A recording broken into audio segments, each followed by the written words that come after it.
उपस्थित सभी राम भक्त आज इस कथा परिसर में महादेवानंद सरस्वती श्री गुरुकुल धाम के founder Bihar school of yoga Satyanand Saraswati के शिष्य यहाँ पर उपस्थित हैं। आप दधीची फाउंडेशन को अपना शरीर भी दान कर चुके हैं। दान के प्रति आपका जो आस्था निश्चित रूप से निर्विवाद प्रशंसनीय है। और यहाँ पर कैट से शर्मा जी पधारे हैं जो कि अभी अभी मानसरोवर की परिक्रमा करके यहाँ पधारे हैं। पिछले सप्ताह आप लोग देखे थे एक व्यक्ति जो साइकिल चलाता है, तो इंदौर से अयोध्या भी साइकिल से जाते हैं, सोमनाथ भी, और कश्मीर से कन्याकुमारी तक वो 1 लाख किलोमीटर साइकिल चला कर गए। अर्थात मेरा कहने का जो भी यहाँ व्यक्तित्व है सभी अपने अपने कार्य में सब धुरंधर और राम कथा के प्रति अनन्य भाव रखने वाले श्रोता हैं। सभी श्रोता का मैं दिल से नमन करना चाहूँगा। रामचरितमानस में एक पक्षी का बराबर जिक्र होता है। उस पक्षी का नाम है चकोर। चकोर की विशेषता ये है,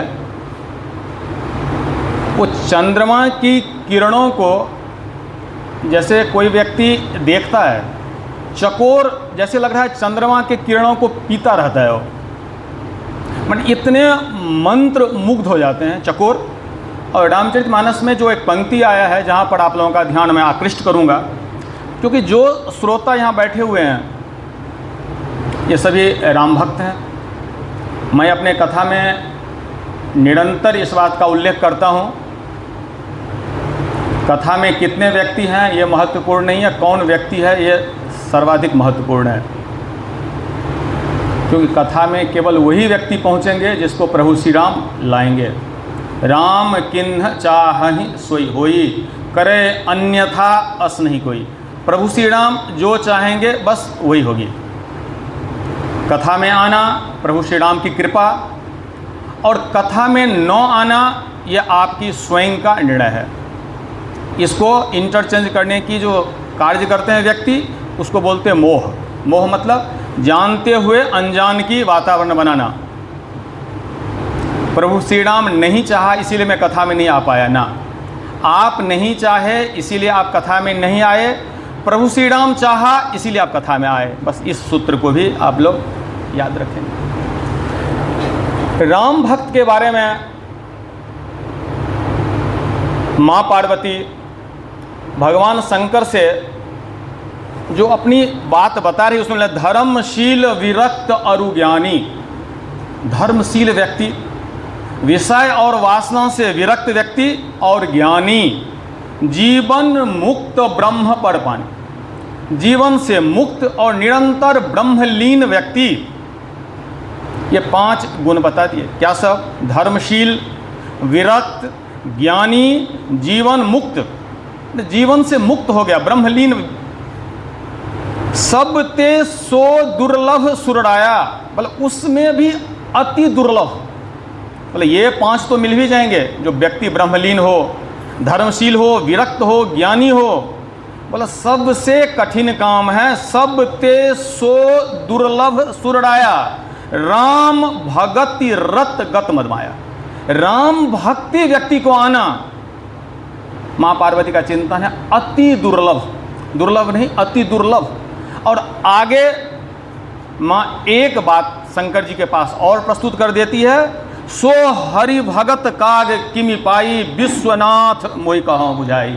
हे विश्वनाथ, ये राम भक्ति इतनी दुर्लभतम जो राम भक्ति है, ये कौआ कैसे प्राप्त हो गया, ये मुझे आप विस्तार से बताएं।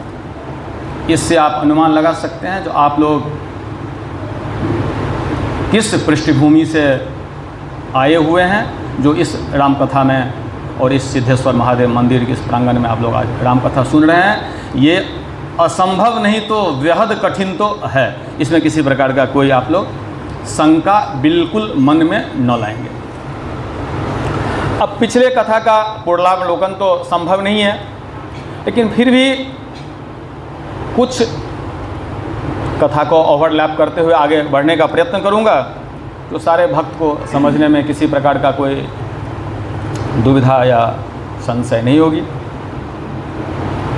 मैंने कथा का समापन ये किया था, रामचरितमानस में एक यंत्र का उपयोग हुआ है, दर्पण।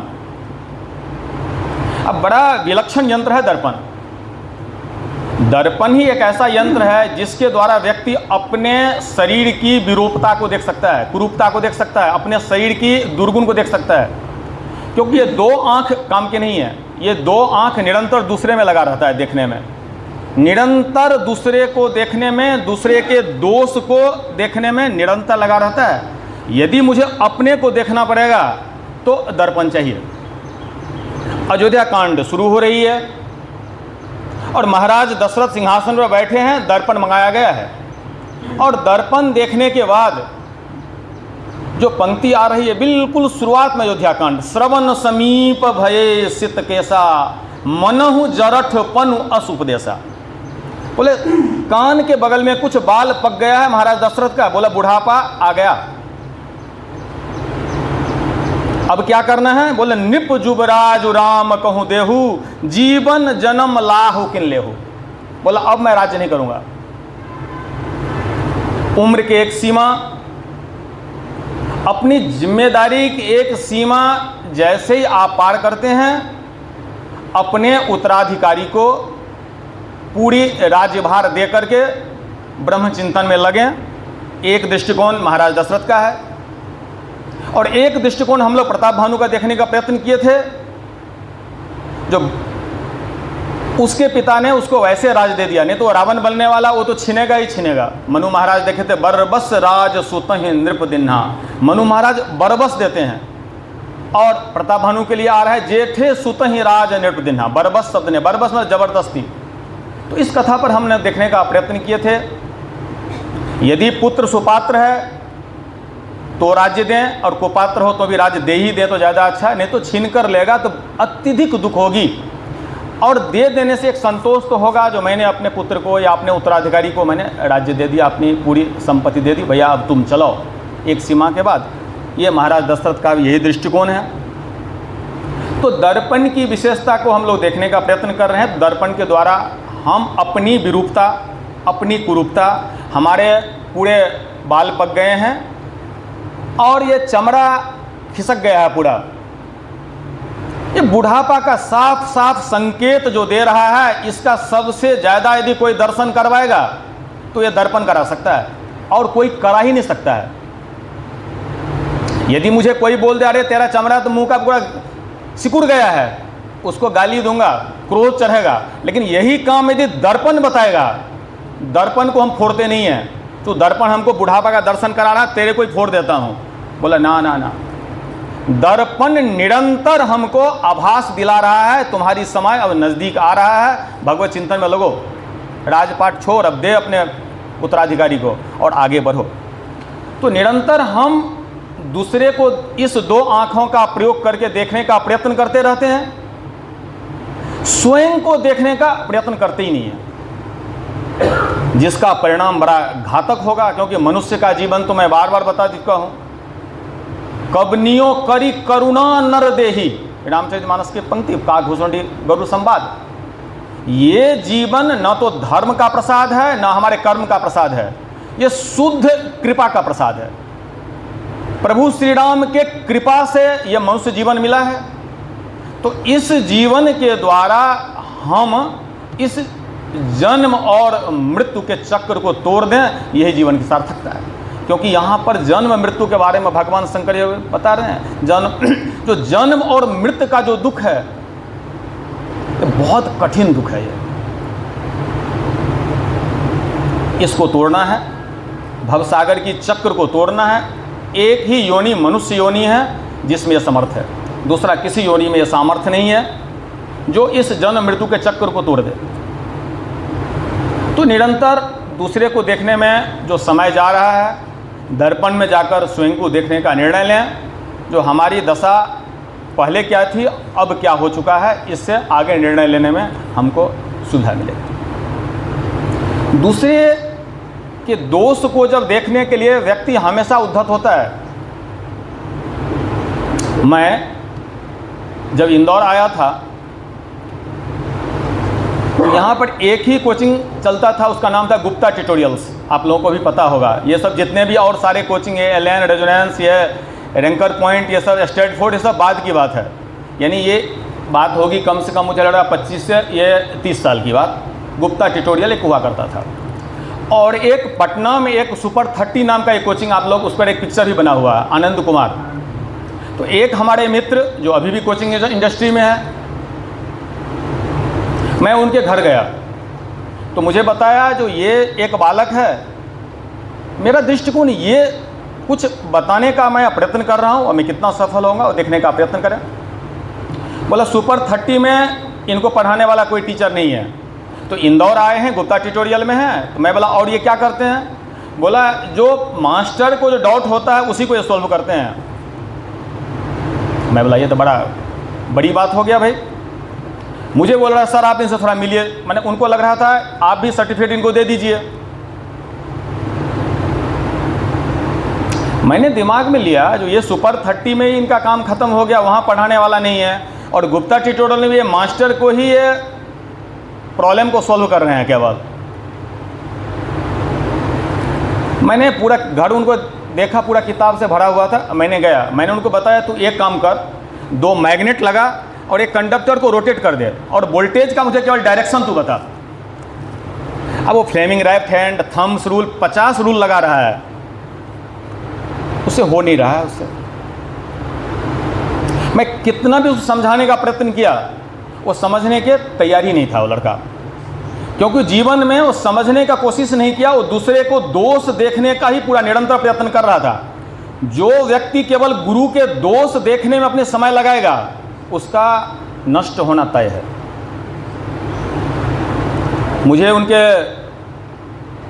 जिनके घर में रह रहे थे बोला सर कैसा लगा? मैं बोला इसके बस की आईआईटी नहीं है, ये आईआईटी निकाल नहीं सकता। अरे सर आप क्या बात कर रहे हैं, ये तो टीचर को पढ़ा रहा है। मैं बोला मैं जो जज किया हूँ बता दिया तेरे को, ये आईआईटी नहीं निकालेगा। उस कॉलोनी में शिव मंदिर था, शिव मंदिर के पास भी हम गए उनके साथ। मैं बोला ये बच्चे आईआईटी नहीं निकलेगा। आईआईटी का रिजल्ट आया, मुझे फ़ोन किया, आपको कैसे पता था ये बच्चे आईआईटी नहीं निकालेगा? मैं बोला ये बच्चे पढ़ने से ज़्यादा दूसरे को दोष देखने में दिमाग लगा रहा है। ये खुद सीखने का प्रयत्न ही नहीं कर रहा है।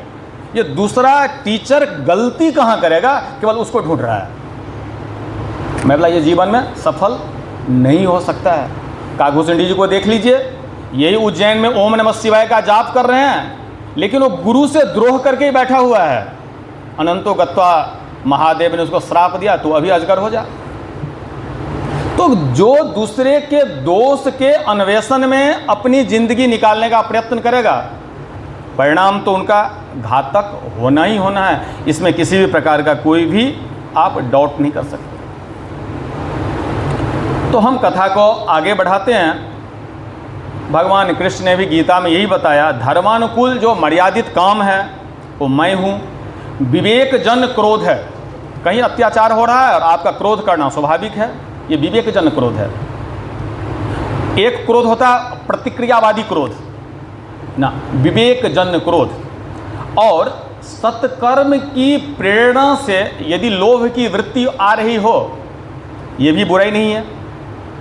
तो गीता का जो सिद्धांत है, जो कर्म करें फल की आकांक्षा से ना करें। ये बोलने में केवल आसान है, व्यास पीठ से लंबे लंबे आख्यान दिया जा सकता है, लेकिन इसका अनुपालन उतना ही कठिन है। तो इसका एक क्रम है। आप देखेंगे, मैं भी कई आदमी को देखा हूँ गीता आड़ पार कर रटे हुए रहता है। इवन रामचरितमानस भी कई आदमी याद कर रखा है। क्या जीवन में उसका एक भी सूत्र व्यवहार में आ पाता है? ये असंभव घटना है। उसकी एक क्रम है। जैसे किसी बच्चा को यदि आप बोल दें तुम पेट क्यों नहीं पालते हो, हमेशा माँ के गोद में बैठे रहते हो, उसके पिता यदि चिल्लाने लगे तो ये अच्छा नहीं लगेगा। वहीं एक जवान को आप बोल सकते हो घर में हमेशा बैठे रहते हो, जाकर कुछ काम रोजगार करो। यानी क्रम है, किसको क्या कहना है, कौन क्या काम करेगा, उस पर एक मीठा प्रसंग की तरफ आप लोगों का ध्यान मैं आकृष्ट करूंगा। भगवान राम जब वन जाने के लिए प्रस्तुत हो रहे हैं तो लक्ष्मण जी बड़ा विह्वल होकर के भगवान के राम प्रस्तुत हो गए, भगवान राम के पास पहुंचे और लक्ष्मण जी बोले महाराज मैं भी आपके साथ ही जाऊंगा।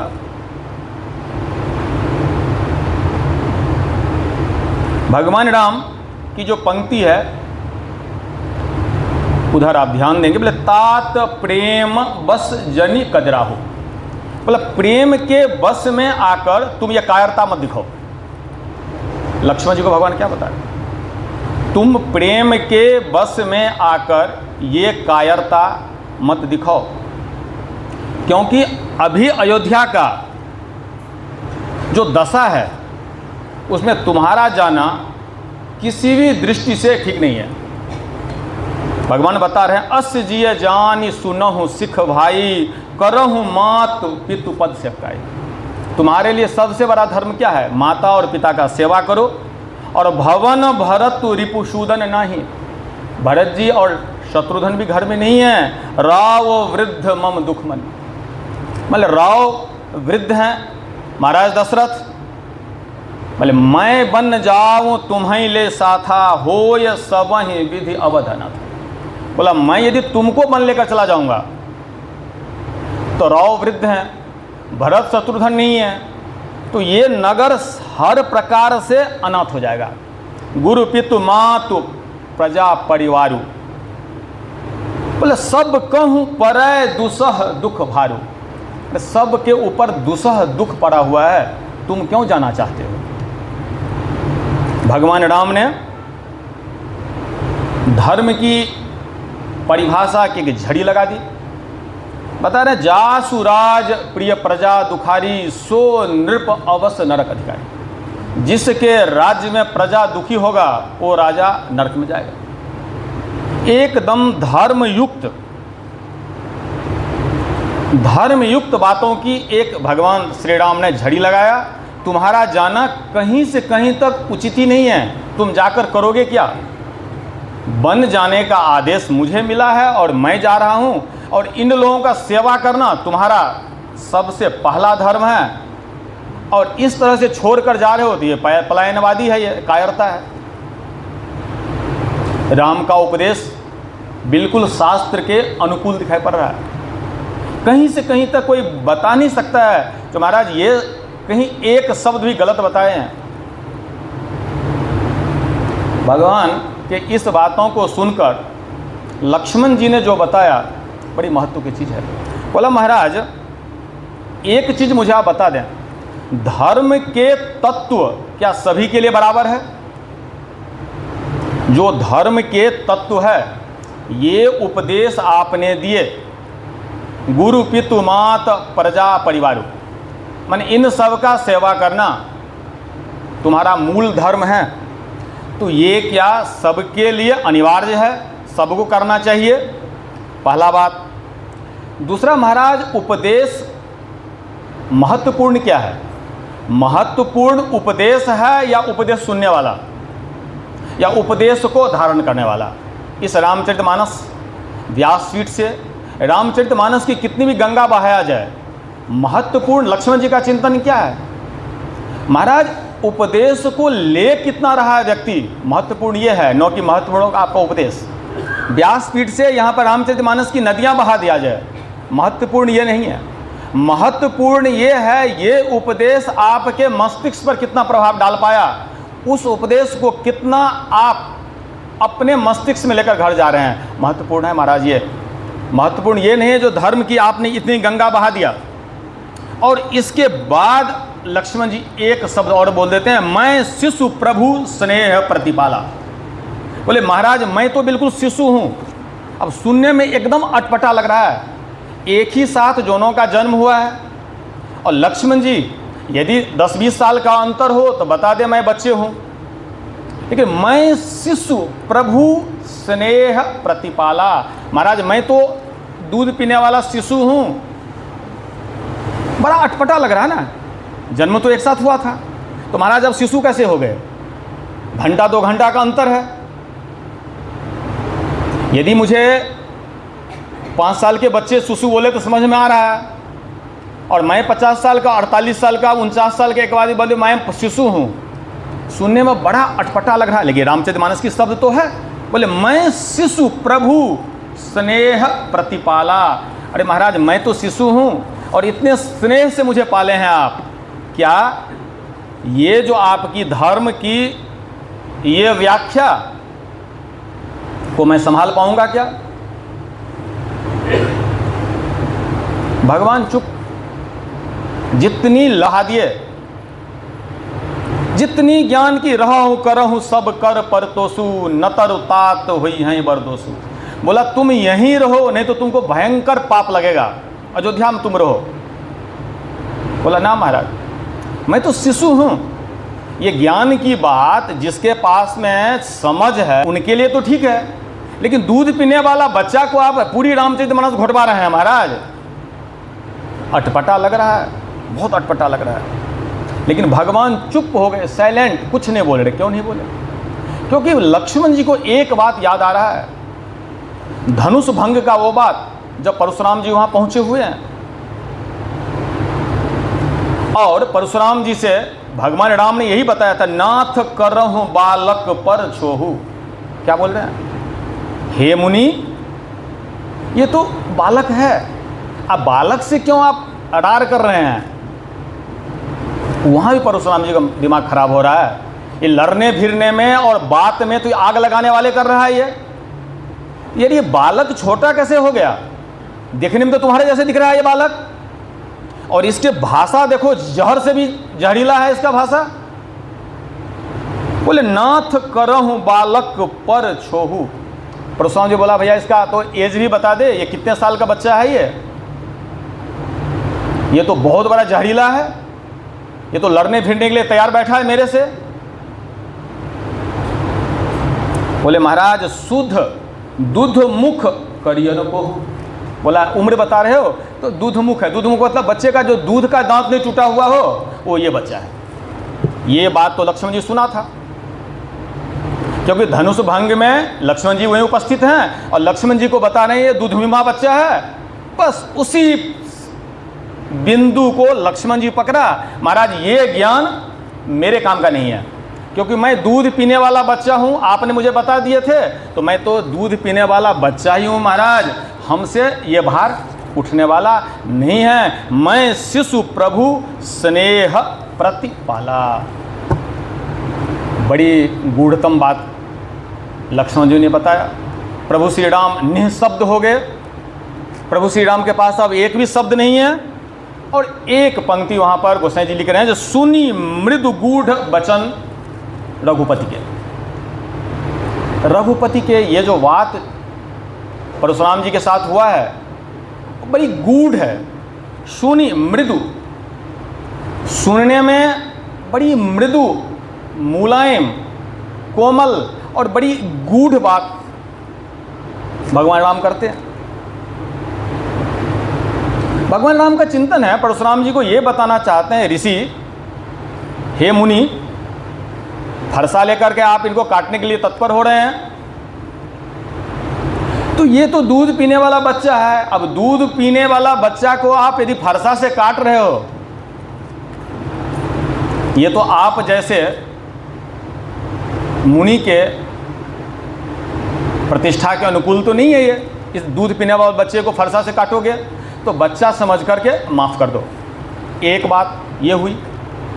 दूसरी, भगवान राम ये भी परशुराम को समझाने का प्रयत्न कर रहे हैं, जो आपने 21 बार धरती से क्षत्रियों विहीन कर दिए हैं आप, लेकिन ये बालक जरा सा भी आपके बातों से प्रभावित नहीं हो रहा है।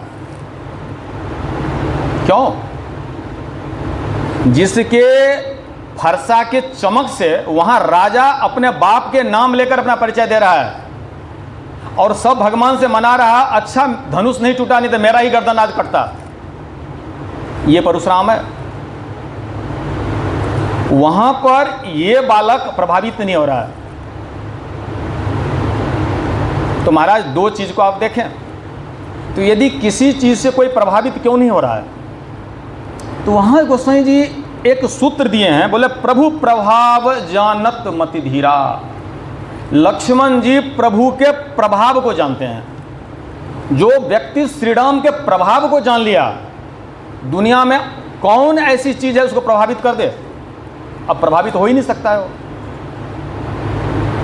जो ब्रह्म के प्रभाव को जान लिया, जो श्री राम के प्रभाव को जान लिया, लक्ष्मण जी प्रभु श्री राम के साथ रह करके श्री राम के प्रभाव को जान लिया।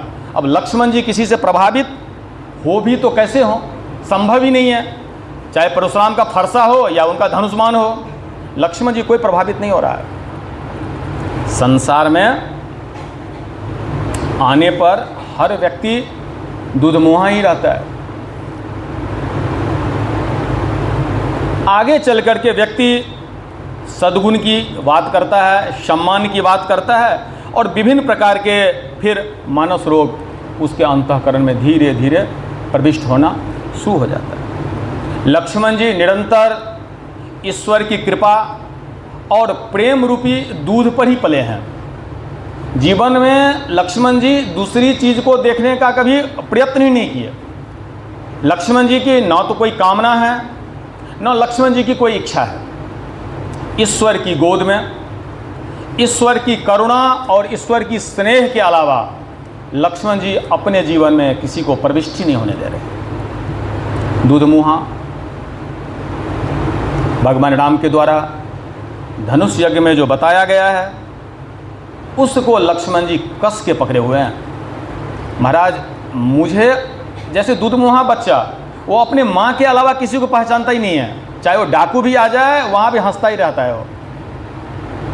लक्ष्मण जी का चिंतन यही है, महाराज एक फरसा 50 फरसा चलाओ आप, मुझे कुछ फर्क पड़ने वाला नहीं है। क्यों? जब हमारा श्री राम है, इन्हीं के कृपा के दूध से, इन्हीं के कृपा और स्नेह से मैं पला हूँ। मुझे किसी प्रकार का भय ही नहीं है। महाराज आपको जो करना है कर ले। बोला महाराज उपदेश आपने अच्छा दिया। गुरु माता पिता, दशरथ महाराज वृद्ध हैं, प्रजा अनाथ हो जाएगा, दुख होगा, ये तो धर्म की उपदेश है। इसको धर्म बताते हैं। यदि माता पिता दुखी है पाप होगा, प्रजा दुखी है पाप होगा। ये सारा उपदेश धर्म की है। और इस धर्म से क्या होगा?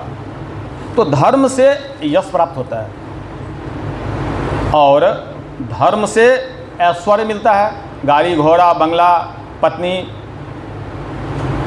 पुत्र पुत्री परिवार, विभिन्न प्रकार के सुख किससे मिलता है? धर्म से मिलता है। और मृत्यु के बाद व्यक्ति को स्वर्ग मिलता है। लक्ष्मण जी का चिंतन, महाराज ये यदि तीनों चीज मुझे नहीं चाहिए तो क्या होगा? तीनों नहीं चाहिए तो क्या धर्म करना अनिवार्य है? न तो मुझे यश चाहिए, न तो मुझे ऐश्वर्य चाहिए, न मृत्यु के बाद मैं अपना गति चाहता हूं। मुझे तीनों नहीं चाहिए। इस परिस्थिति में धर्म करना चाहिए या नहीं करना चाहिए? महाराज ये तो बता दो मुझे आप। मुझे तीनों नहीं चाहिए। यहाँ जितने भी आदमी बैठे हुए हैं या ब्रह्मांड में जो भी व्यक्ति है, इसी तीन पर सबका आकर्षण है।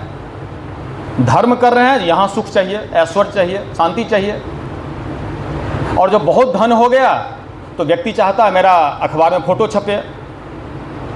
सभी अखबार मैं देखा हूँ, कई आश्रम भी गया हूँ, उठा कर लाते हैं। यदि इंग्लिश नहीं भी पढ़ने आता तो इंग्लिश का भी अखबार लेकर आते हैं। चलो भाई फोटो तो देख लें अपना। वो हर व्यक्ति लोकेशना में रहता है, वो अपना नाम चाहता है। हमारा नाम कैसे होगा? क्योंकि धन की भी एक सीमा जब क्रॉस करता है तो व्यक्ति नाम चाहता है। और अनंतो गत्वा हर व्यक्ति फिर मुक्ति चाहता है। लक्ष्मण जी का चिंतन है, महाराज तीनों मुझे नहीं चाहिए। तीनों नहीं चाहिए तो क्या धर्म का पालन किया जाए या छोड़ दिया जाए?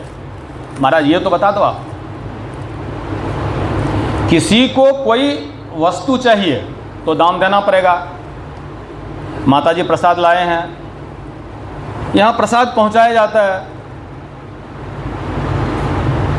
हमारे गौतम जी तो हर राम कथा में प्रसाद लेकर आते हैं। इनको मैं कितने बार बताया भी हूँ, महाराज प्रसाद क्यों ला रहे हैं? क्योंकि मेरा उद्देश्य तो ये, इतने प्रसाद आ जाते हैं। मेरा चिंतन ये है कि एक पैसा खर्च न हो, राम कथा निरंतर चलता रहे। ये मेरा उद्देश्य है। मैंने कई बार इनको बताया। ये बताया श्री राम लेकर आ रहे हैं तो मैं क्या करूं? तो मैं चलो श्री राम ही लेकर आ रहे हैं, ठीक। लेकिन इस प्रसाद को दाम तो देना पड़ता है। लक्ष्मण जी का चिंतन है, महाराज कुछ चाहिए ही नहीं मुझे, तो मैं दाम क्यों दूं?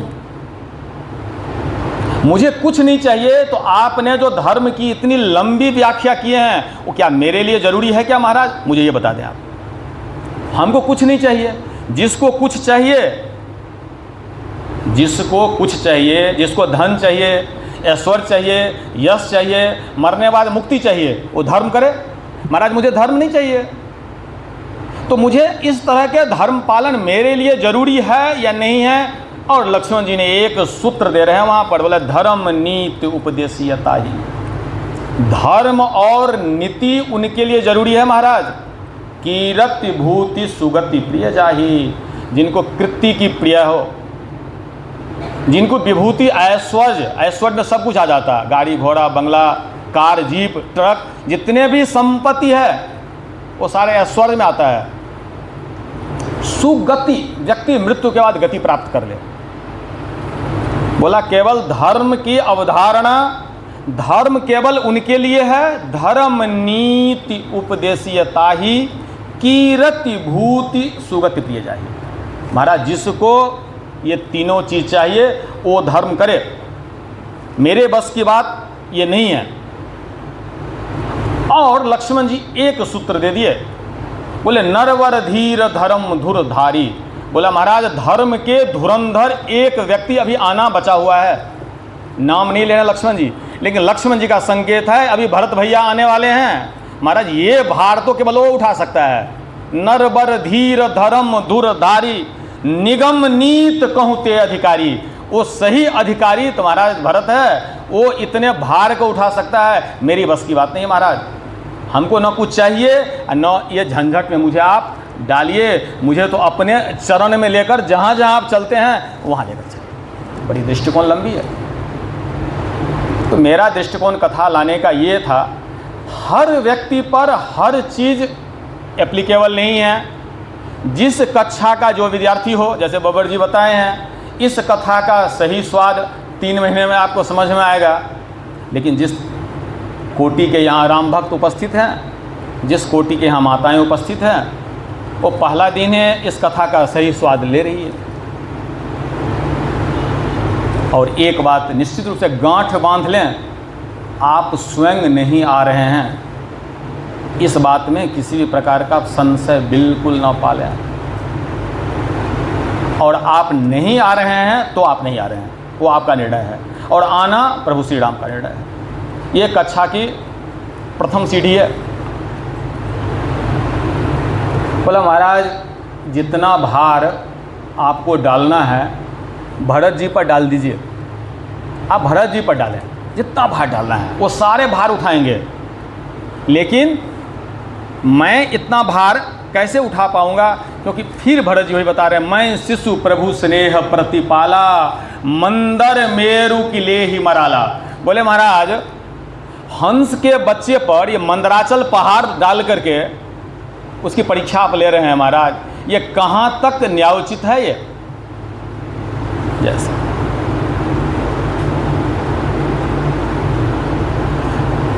मंदर मेरु की ले ही मराला, मराल इस हंस के बच्चे पर, ये मंदराचल संसार के जो सबसे बड़ा पहाड़ है मंदराचल, जिसको समुद्र मंथन में इस्तेमाल किया गया है, वो महाराज हमारे ऊपर पीठ पर ये डाल रहे हैं आप। लक्ष्मण जी का वाक्य तो बड़ा ऊंचा दिखाई पड़ रहा है, और ऐसे ऊंचे बोलने वाले आपको हजारों मिलेंगे, बहुत आदमी मिल जाएंगे जो मैं भगवान के अलावा और किसी को मानता ही नहीं हूँ, हमारे चिंतन में प्रभु के अलावा और कोई नहीं है। बोलने वाले बहुत मिल जाएंगे, व्यवहार में आना उतना आसान नहीं है, बहुत कठिन है, बहुत कठिन।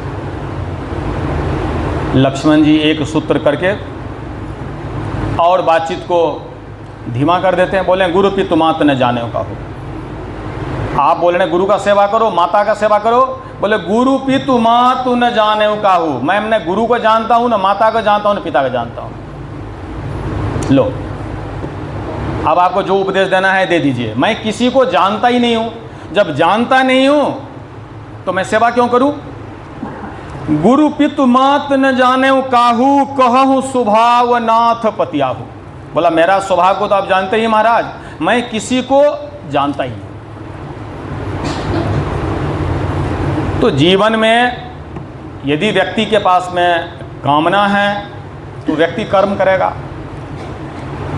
और कर्म के द्वारा हर व्यक्ति यश, ऐश्वर्य और स्वर्ग प्राप्त करना चाहता है। हर व्यक्ति, दुनिया में जितने भी व्यक्ति हैं, इसी तीन को प्राप्त करना चाहता है। और दान भी एक कर्म है,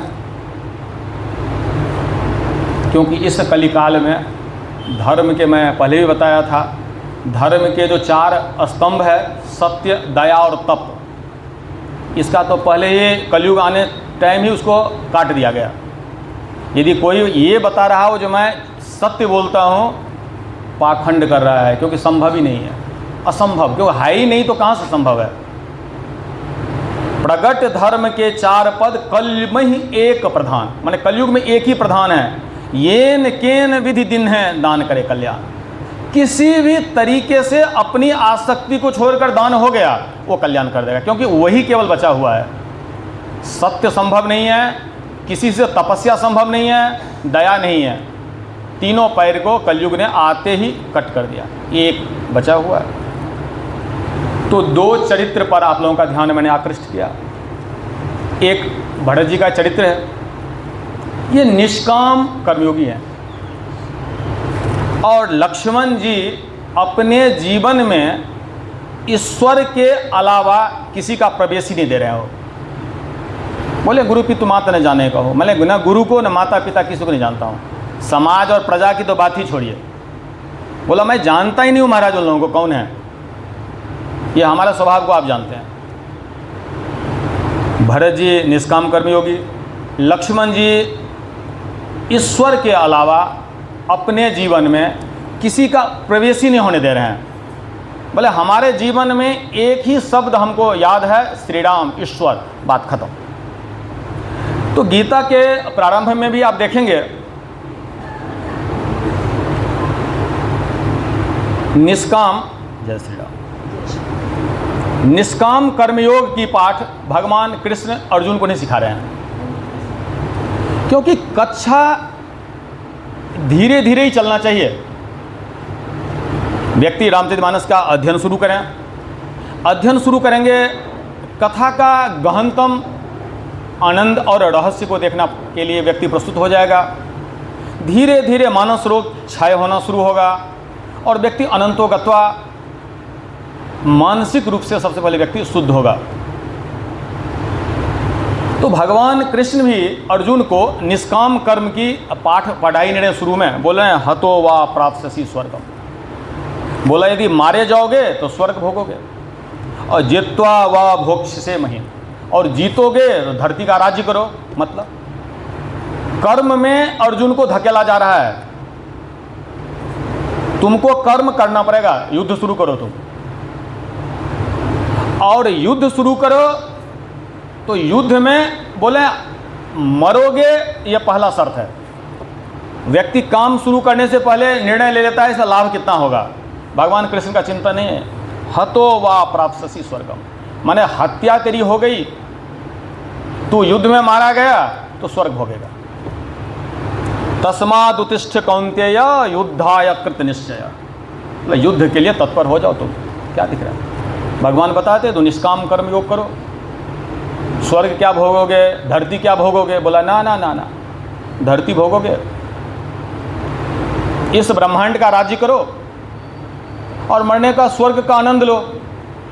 ये तो कर्म के द्वारा फल की आकांक्षा दिखाई पड़ रहा है, क्योंकि भगवान का चिंतन यही है। यदि इसको अभी निष्काम कर्मयोगी बनाएंगे तो काम नहीं बनेगा मेरा। पहले व्यक्ति कर्म में तत्पर तो हो, पहले कथा में आ तो जाए एक बार।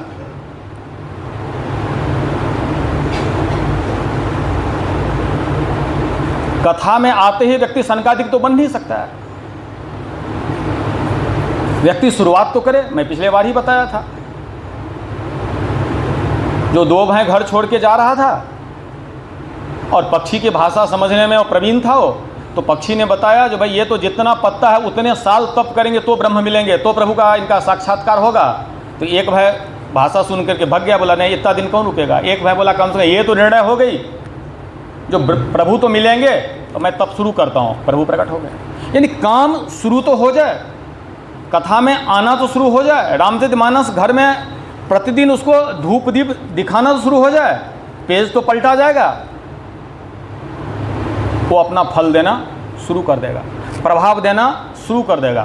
प्रभाव न दे ये असंभव है, प्रभाव देगा ही देगा। तो जो हमारी कक्षा का विषय है, प्रारंभ में हम जो भी काम करेंगे निश्चित रूप से फल की आकांक्षा से करेंगे। मैं व्यासपीठ से कथा कर रहा हूँ, मैं भी सात्विक अहंकार लेकर कथा कर रहा हूँ। मैं कई बार बता चुका हूँ ये अहंकार भी मुझे नरक ले जाएगा, क्योंकि जब तक व्यक्ति अहंकार शून्य न हो जाए, चाहे वो तामसिक अहंकार हो, राशिक अहंकार हो या सात्विक अहंकार हो, व्यक्ति का पतन तय है। तो फलाकांक्षा है, मैं कथाकार हूँ, 10 आदमी मुझे जाने, बोले क्या आप कथा कर रहे हो, और इससे मेरे अहंकार में वृद्धि होगी। लेकिन यदि यही अहंकार बढ़ता हुआ चला गया मात्रा, तो मेरा पतन निश्चित है। और कथा के प्रभाव से धीरे धीरे धीरे, भाषा की चातुर्यता नहीं है, यदि मेरे व्यवहार में यदि उतर गया, जो कथा करा रहे हैं प्रभु श्री राम करवा रहे हैं, या जो कथा मैं सुन रहा हूँ प्रभु श्री राम मुझे सुनवा रहे हैं, ऐसी वृत्तियाँ जब हमारे अंदर आ जाएगी, यही निष्काम कर्मयोग की तरफ आगे बढ़ जाएगी। तो पहली कक्षा में हम शुरुआत तो करें, भगवान कृष्ण का भी चिंतन यही है, पहले युद्ध कर ले, निष्काम कर्मयोग की बात बाद में करेंगे। तो निष्काम कर्मयोग दिखाने का जो प्रयत्न पिछले कथा में आप देखे थे, प्रताप भानु कर रहा था, वही प्रताप भानु आगे जाकर रावण बन रहा है, क्योंकि उनसे बड़ा धर्मात्मा तो रामचरितमानस में दिखाई नहीं पड़ रहा है। मैंने बताया था रामचरितमानस में परम सुजाना केवल 4 जगह ही इस्तेमाल हुआ है, जो एक प्रताप भानु के लिए है, हृदय ने कछ फलो अनुसंधाना, भूप विवेकी परम सुजान। परम सुजान ब्रह्म के बराबर प्रताप भानु, और ये व्यक्ति पूरे परिवार सहित राक्षस बन रहा है। क्यों बन रहा है? क्योंकि निष्काम दिखाने की जो उसकी वृत्तियां उसके अंदर थी, लेकिन लोभ के अंकुर उसके अंतःकरण में बीज बना हुआ है, और कपटी मुनि के पास वो प्रस्फुटित हो गया। तो लोभ पालना ज्यादा कल्याणकारी है, और निर्लोभी बन के दिखाना बड़ी घातक सिद्ध होगा। हमको ये काम कर रहे हैं, ये प्राप्त करना चाहता हूँ, लोभ की वृत्ति है, इतना नुकसान नहीं करेगा जितना मेरे अंतःकरण में लोभ है ही नहीं। ये यदि उद्घोषणा कर रहे हैं, यही दंभ है।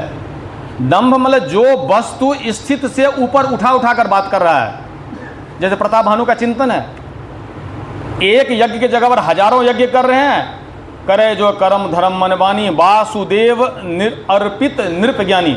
जो भी अनुष्ठान का फल है वासुदेव को अर्पित कर देते हैं, मुझे कुछ नहीं चाहिए, कुछ नहीं चाहिए, कुछ नहीं चाहिए।